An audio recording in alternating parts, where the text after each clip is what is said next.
आप सभी को जय मसीह की।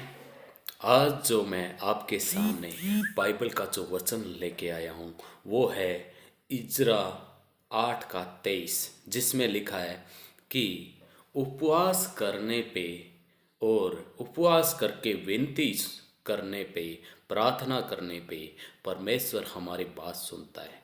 मेरे प्यारे अजीजों, आप सभी को परमेश्वर आशीष दे, क्योंकि यदि आप परमेश्वर में उपवास करते हो, परमेश्वर के लिए भूखे रहते हो, तो परमेश्वर आपकी विनती जरूर सुनता है। जो सांसारिक चीज़ें हैं, खाना है, उससे ज़्यादा आप इम्पोर्टेंस देते हो परमेश्वर को।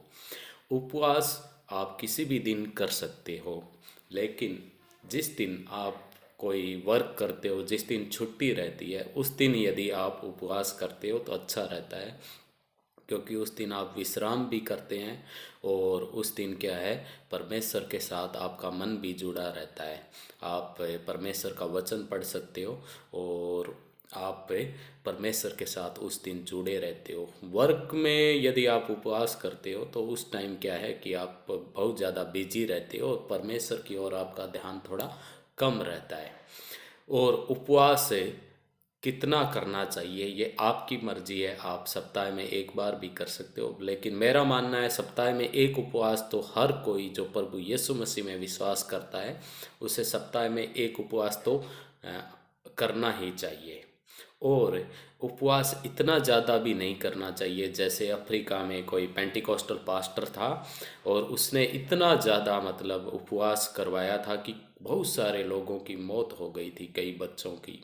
मतलब इतना भी अधिक उपवास नहीं करना चाहिए कि किसी की मौत ही हो जाए। कंटिन्यू उपवास, इतना भी ज़्यादा इंसान को भूखा नहीं रहना चाहिए। या फिर महीने में आप कर भी नहीं रहे हो उपवास, तो इतना भी नहीं होना चाहिए कि आप महीने में एक बार भी उपवास नहीं कर रहे हो।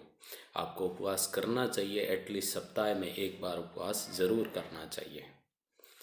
और उपवास के साथ आपका मन का उपवास होना बहुत ज़रूरी है। कई लोग खाना तो नहीं खाते हैं और उपवास मान लेते हैं, लेकिन आपको मन का उपवास, यानी कि मन भी आपका शुद्ध होना चाहिए, पवित्र चीज़ों के बारे में विचार करना चाहिए, परमेश्वर के बारे में ही विचार चलने चाहिए। आपकी सोच से गंदी नहीं होनी चाहिए, नेगेटिविटी से आप दूर रहे आप उपवास के टाइम, और परमेश्वर की ओर ध्यान लगाए रहिए।